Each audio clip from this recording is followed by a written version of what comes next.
I'm 32, married to my wife Janet, who's 26. We've been together for 3 years, and we have a 7-month-old daughter. What I found in her bag a few days ago shattered everything. I wasn't snooping. This time, it was urgent. My daughter needed a diaper change, and we had run out. Janet usually keeps extras in her bag when she goes out with our baby, so I grabbed it without thinking.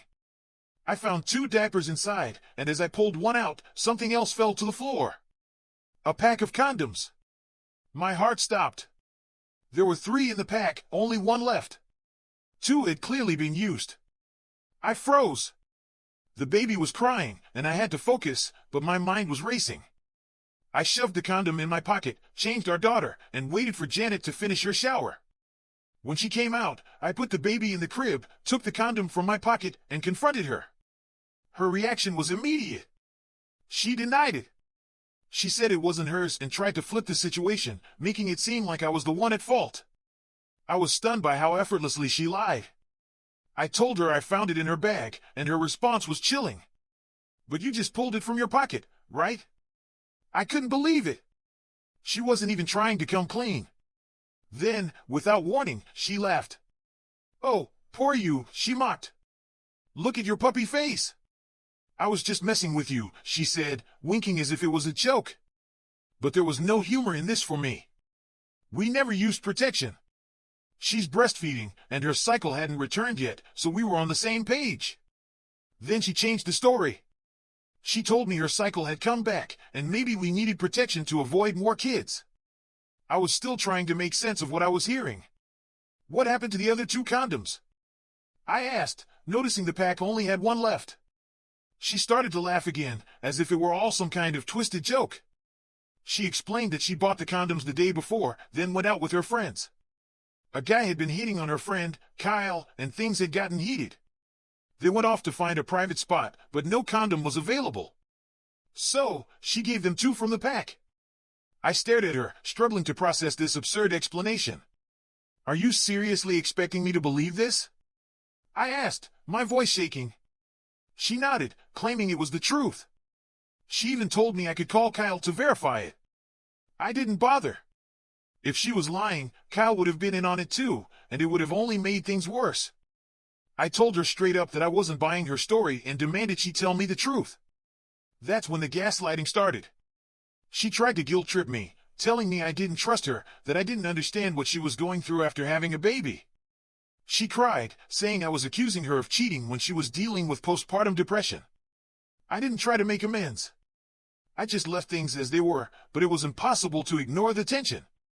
She spent her days curled up in bed, in the dark, refusing to turn on the lights, barely eating, and locked in some world of her own. I never expected this.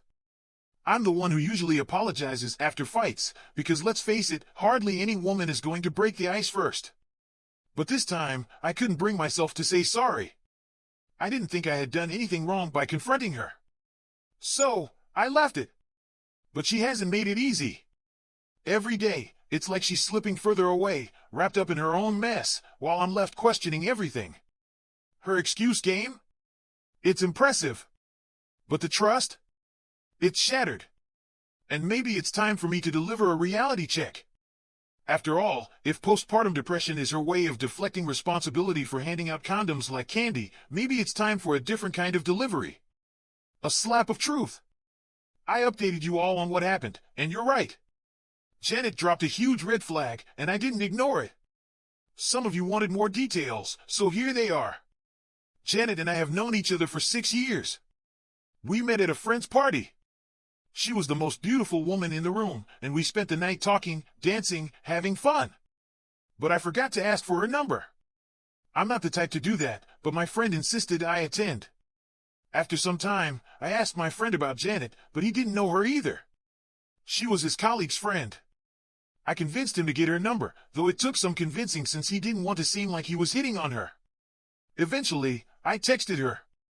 I wasn't sure how she'd react, but I took the plunge, and she actually replied, saying she regretted not asking for mine. We hit it off. Janet was working part-time because she didn't want the commitment of a full-time job. At first, I thought it was a red flag, but it seemed to fit with my own mindset at the time. I was too absorbed in my work and longed for freedom, like she had. After 2 years, I proposed, and we got married in a small, intimate ceremony. Janet didn't want a lavish wedding, preferring to use the money for a vacation instead. So we went to Europe for 15 days after the wedding. A year and a half later, Janet got pregnant. She freaked out because it wasn't in the plan. We had talked about traveling the world, but a baby wasn't part of the picture just yet. She wanted to terminate the pregnancy, but I couldn't agree. I love kids, and though I didn't pressure her, I tried my best to convince her to keep it. She was torn, but eventually, she decided to keep the baby. Pregnancy is tough, and I knew that, but Janet's moods were something else. She was cranky, and I tried my best to handle it. When the baby came, things didn't improve. I thought it was just exhaustion, lack of sleep, and nursing. But Janet became more distant, more depressed. She missed her old life, the one with more freedom. I took her to therapy, and the doctor said it was postpartum depression, something all women go through. To help, I hired a nanny so she could have some time to herself. But at 2 months postpartum, Janet was back out partying, doing all the things she used to. I didn't stop her because the doctor said a happy mom is a good mom. But now, 7 months later, this condom situation has me wondering if I've been blinded by my desire to give her space. As I mentioned before, Janet tried to gaslight me, but I didn't fall for it. I told her that if she thought she could act like everything was fine, she was wrong. I wasn't letting this go. I needed answers.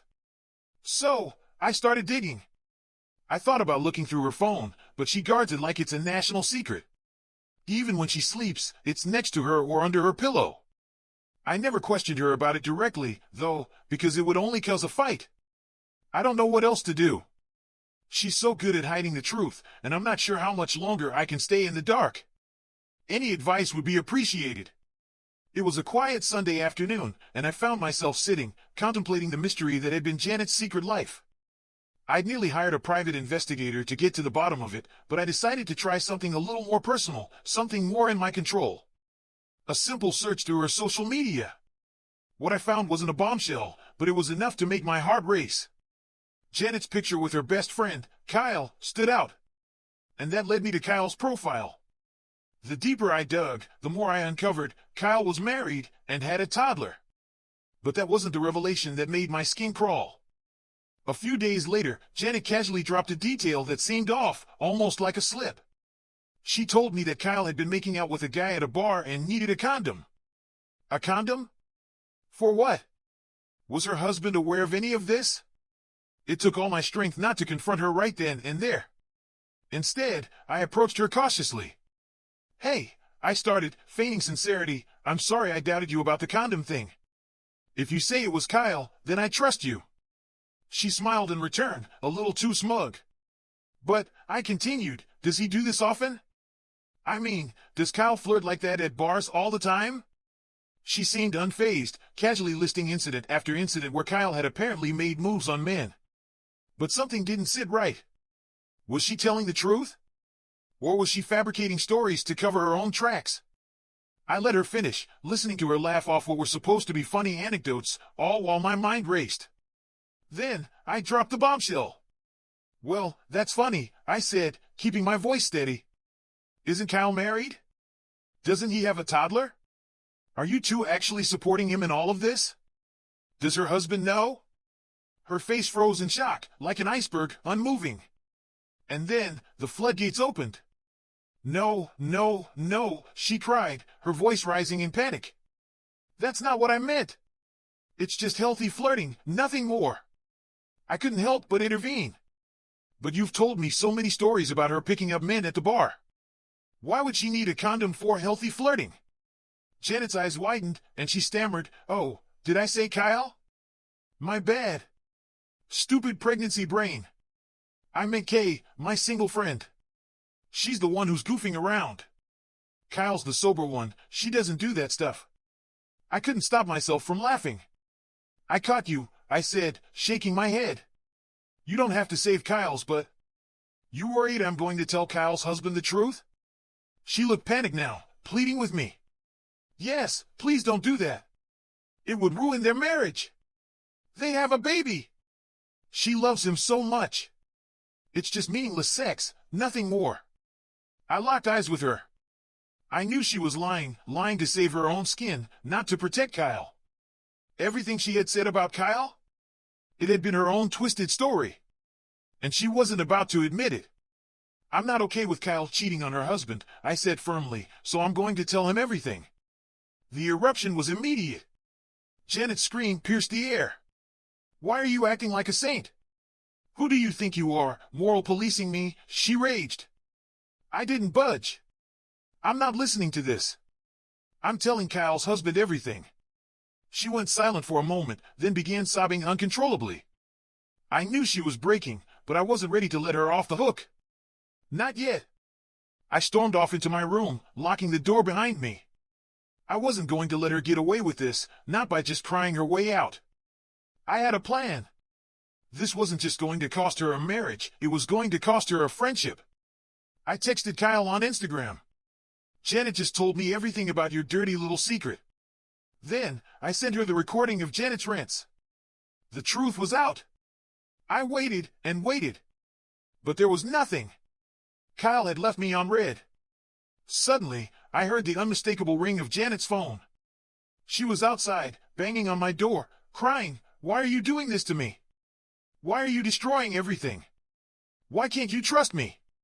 I could hear her still on the phone with Kyle, her voice shaking as she yelled, "He's not opening the door. God knows what he's up to."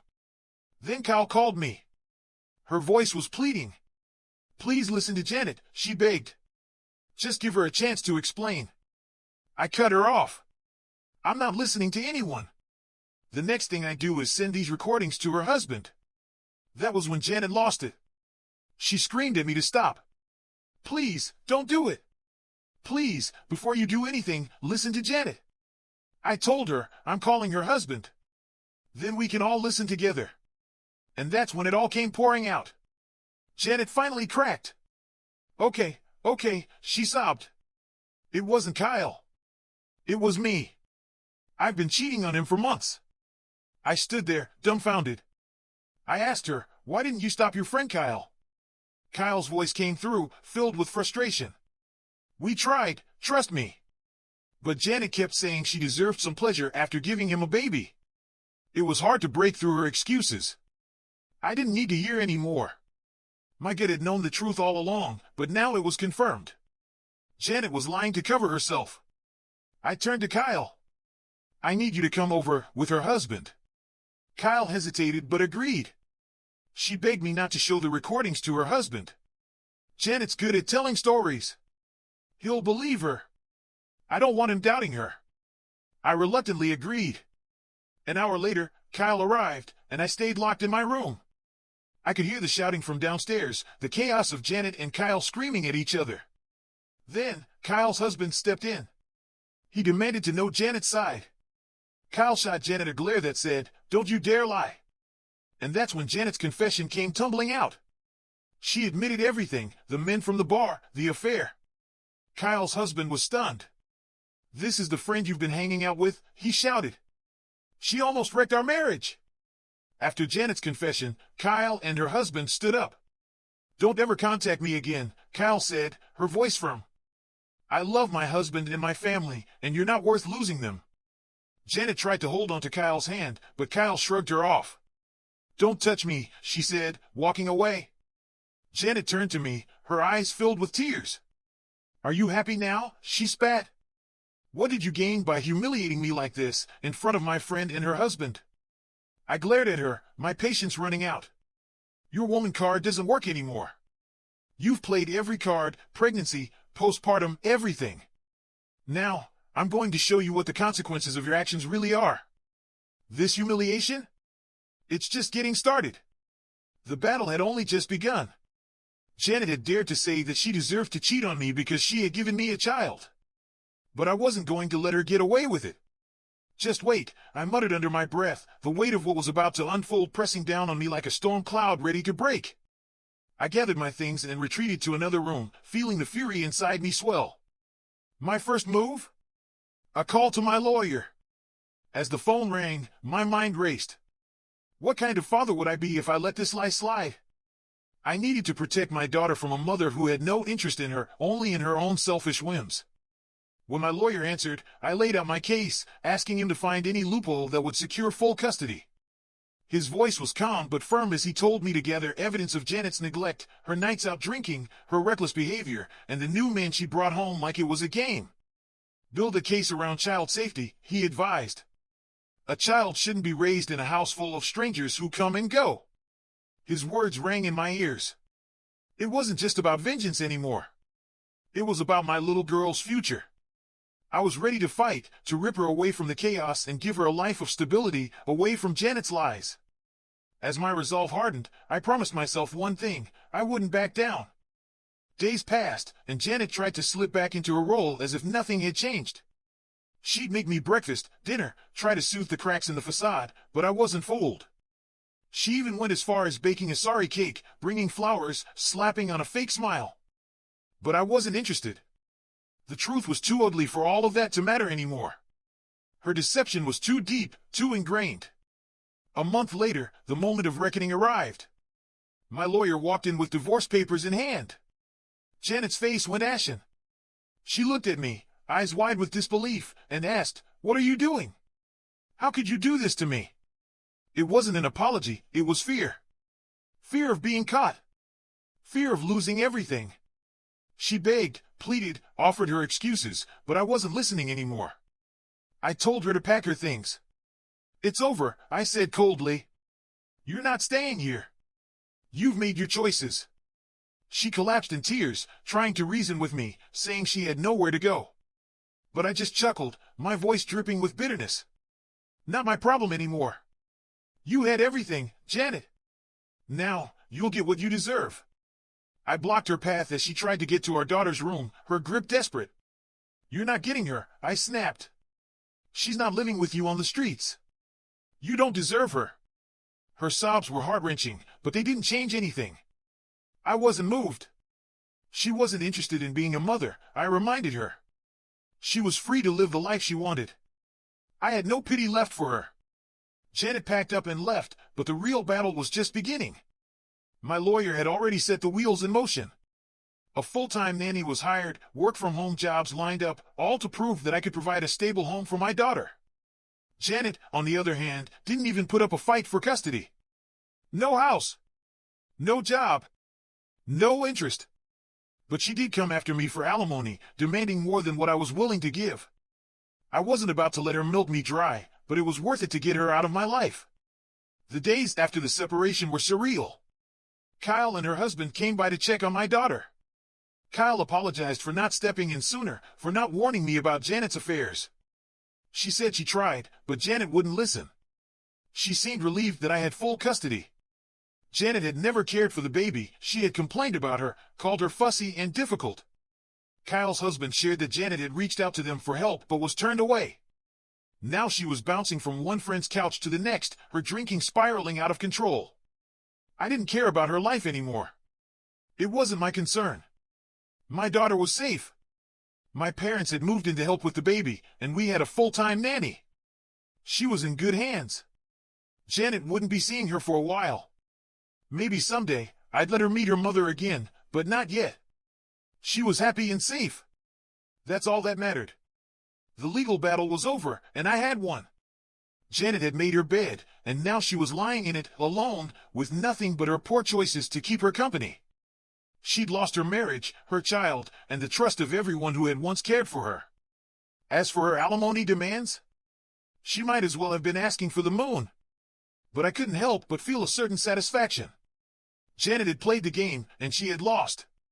Now, she would have to face the consequences of her actions, all while I watched from a distance, finally free from the chaos she had brought into my life. So here's to the future. To diapers, giggles, and a new beginning.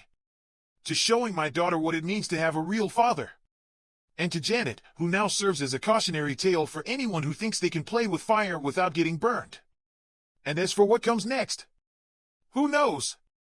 But one thing's for sure, I'm ready. Ready for anything life throws my way. Because, in the end, my daughter has me, and that's all she'll ever need. Thank you for joining me today. If you like this story, be Be sure to like, subscribe, and hit that notification bell. You won't want to miss the next one. See you next time.